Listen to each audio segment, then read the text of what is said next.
Hey UConn Nation, it's KK Arnold here. If you're looking for the latest UConn women's basketball content, go subscribe to Listen Up to Phil and Ryan. Go Huskies! Phil and Ryan on Listen Up. Ryan, 5,485 miles from home. Yana Alfy is ready to shine for the UConn Huskies.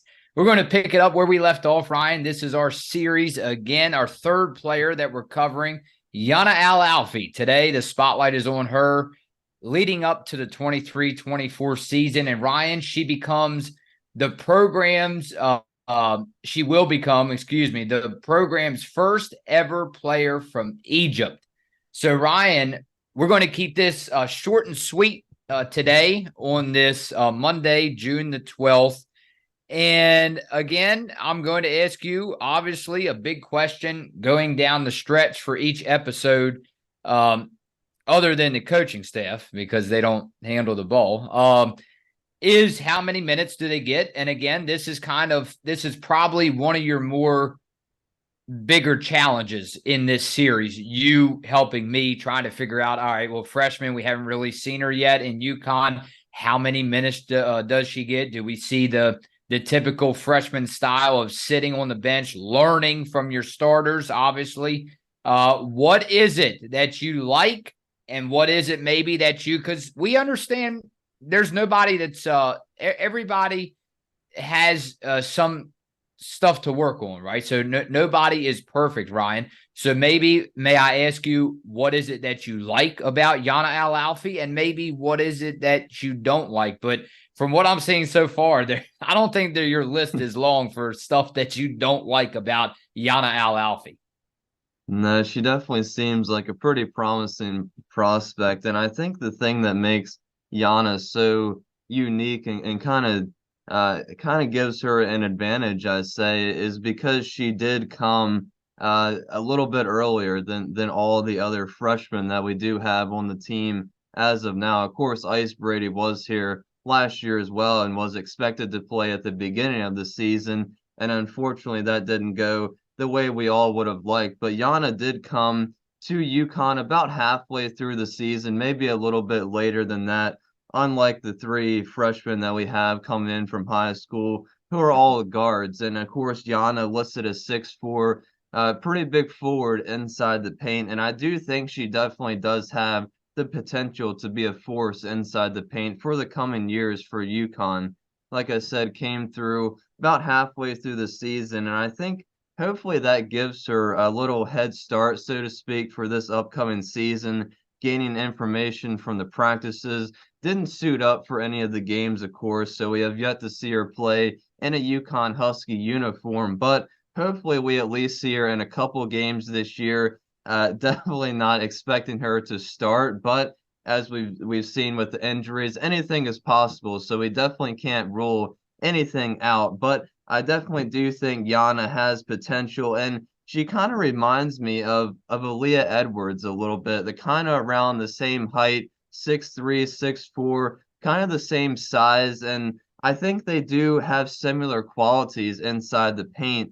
And perhaps when Aaliyah leaves after this season, she is a senior. Maybe Yana can step into her role and kind of pick up where Aaliyah has left off, because Aaliyah has had quite the season, and hopefully she can repeat that again. Of course, Yana is competing with Ice Brady and Ayanna Patterson for kind of the same position. So, but I mean, we could see two of those players eventually be in the starting lineup together, and maybe one coming off the bench. I think that's a pretty realistic possibility for the future, which would be pretty exciting to look forward to. But we haven't really seen much of Yana as of yet, but hopefully, like I said, we can see a little bit of her potential this season coming off the bench and helping the team. But I'm so excited that Gino and the coaching staff was able to bring her all the way over from Egypt, and I think she does have a lot to show us.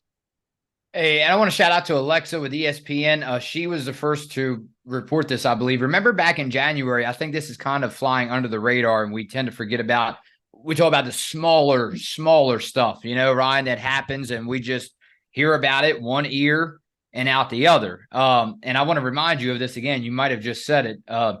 Alexa with ESPN reported this back in January of this year. Alfy, she goes, while Alfy cannot help the Huskies in games, she would be able to practice and travel with the team. She arrived in stores on Sunday. So again, that was back on the 23rd of January. So I wanted to point that out, Ryan, because, hey, another question for you. With all talk about minutes, how many minutes she'll see, this and that, do you ever take into consideration maybe they have the upper hand just because, hey, she was with the team back in January? So not all incoming freshmen get to be that lucky, I guess you would say. So again, I wouldn't say so much luck, but to me, she has the upper hand now. To me, that's kind of flying under the radar. Hey, how do we know how much she's learned already? How do we know that she's not, out in front of what other freshmen would be? That she's more ready than what other incoming freshmen would be around this time. So is that something you consider, or does Ryan say, nah, that's not a big deal? Yeah, well, that's what I was talking about with her having a head start, and hopefully it Mm-hmm. does benefit her with her able to practice, and hopefully she was able to take in a lot of information from practicing and being able to watch the games from the bench and just being around all the players and the coaches and learning so much information throughout that season and got to be a part of a couple of those March Madness games. So I think experience is a huge thing, and it's something Yeah. that Gino does really like, and I'm sure everybody else does as well. Yeah, I mean, it's just so hard though. I think with all these freshmen and even the sophomores as well, trying each and every year. Of course, we've only done the series last year, but I think it's so hard each and every year to try to predict what their minutes are going to be or the impact because we haven't really seen a lot of these freshmen or sophomores play for the team. So it's really hard to say about predicting the minutes or how much we're going to see with all the other factors. But we just hope with Yana and of course all of the other freshmen and the younger players on the team that we do get to at least see them a little bit and get to see at least some of their potential and stuff that we can look forward to for years to come. Her numbers are flying off the chart. The stats look incredible. I can't wait to see her, Ryan, in action, in game day action. And again, the first player from Egypt in UConn history. Let's go ahead and jump over to the Huskies announced freshman jersey numbers, Ryan. A couple comments, and then we will head on out. I know you have to pack your bags, for a big trip coming up. Hey, how about this? Husker Brid, I listen to you guys all the time. I want to be more active. Do you guys ever watch the games with your followers? All right. I know we talked about live content before, but sometimes you're not the only one guilty of this. You and I are kind of shaky about, bouncing off of our own routine and trying something new. But I know, hey, that's part of it, man. Always, that's a good lesson for UConn Nation, huh? Always try something new. See if it works or not. Yeah, we have talked about live streaming before and the possibility of doing that. I think it's a possibility in the future. And of course, we did bring on a couple of guests, subscribers from the past season that recapped the game with us, and that was pretty fun. So, yeah, I mean, anything we can do, I think, to get more involved with you guys, our fans and subscribers would be great. And I think there's a whole lot of things we can do for the future for the podcast. How about this one? This goes right along with this episode. The player that we covered today, Gary Roundtree, being real. I can't wait to see Yana Alfy play, and I hope she does well. Came a long way from another country. DeBerry hopes she is working on her game with a experienced ball player from WNBA or college player. Yeah, and I think that's something we didn't mention as well, kind of with Yana, with her experience from overseas in Egypt and playing with different teams and on another world team other than the U.S. I think that does give her a whole lot of other experience too, and that can definitely help her with her play style and the way she plays it perhaps might help her, going through her journey at UConn, and gives her the upper hand on some of the other players, and allows her to maybe get more minutes and gets an extra boost in the near future in the starting lineup as well. All right, and then one more. Let's go over how about Jason D'Amico? I remember receiving my first baseball jersey and number.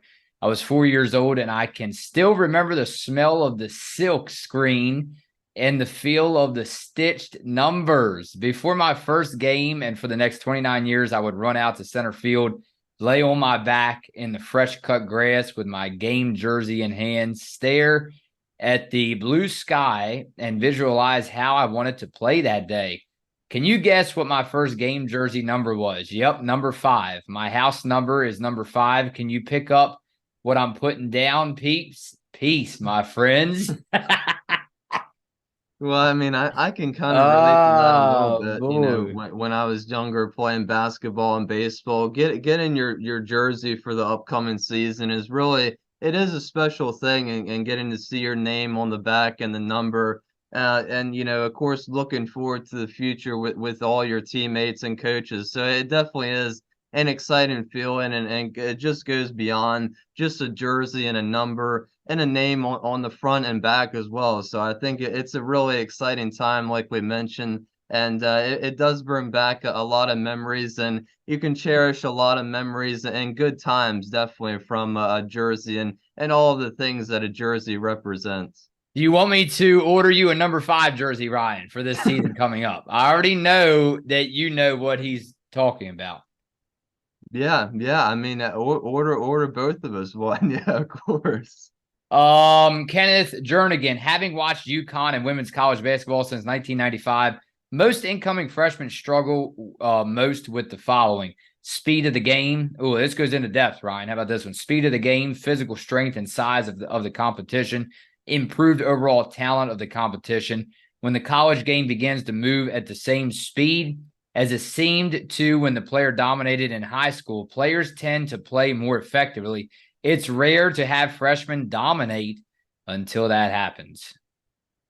Yeah, and I think that's true for each and every level when you advance, going from high school to college and then college to the professional level. I think the speed of the game and just getting adapted to the speed and all the other factors that go into it is I'd say the most challenging part for most of these athletes. And I think again that's what makes Paige Becker so unique, is when she came out of high school as a freshman, and played so well, won Player of the Year and AP, all the awards and accolades just out of high school like that. But a lot of players are not able to make that big of an impact right out of high school.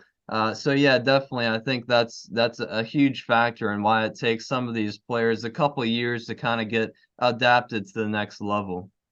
Heck, Ryan, I had a hard enough time adapting to elementary basketball, moving up to middle school basketball. So, hey, look, very quickly, Christy Winter Scott, Ryan. I know you remember that name, Maryland Terps legend. Just to bring her up very quickly, because she had, I remember hearing her speak to me and the rest of the class a couple months back, and she mentioned about she played a year. I think spent a year in Italy and another 2 years in Switzerland after graduating. So she had spoke about the challenges that, of course, that was, I believe, I don't know. Let's see. She averaged 37 points. All right. Yeah. Cause I don't know if that was during her, I can't, I'll have to look right now. I don't know if that was during her, I guess it was her professional career, but anyhow, we're talking college. But again, Yana Alfy, it's kind of like the same situation. She's coming from a different country. So when you factor that in, she said about how the different challenges that await you to adapt as you go, especially in sports, and then when you go to another country. So it's going to be interesting. It's going to be interesting to see Yana Alfy, especially how she adapts, because obviously not from the U.S.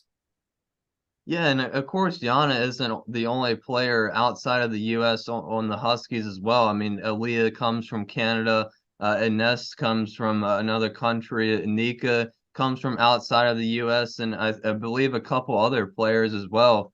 I believe that the starting lineup last year consisted of players all from different countries. So I think that as well, having the experience of the other players on UConn coming from all sorts of different countries can definitely help Yana kind of adapt to the play style and all the other factors and kind of getting her situated and everything else that goes along with that. So I think Yana is definitely in good hands. And of course, she's already been there for probably almost 6 months now. So, I think Yana has a lot to look forward to. And I think we have a lot to look forward to in terms of watching her play for UConn. Ryan, Monday sets the tone for the rest of the week. Be a beast today. UConn Nation, Phil and Rye on Listen Up.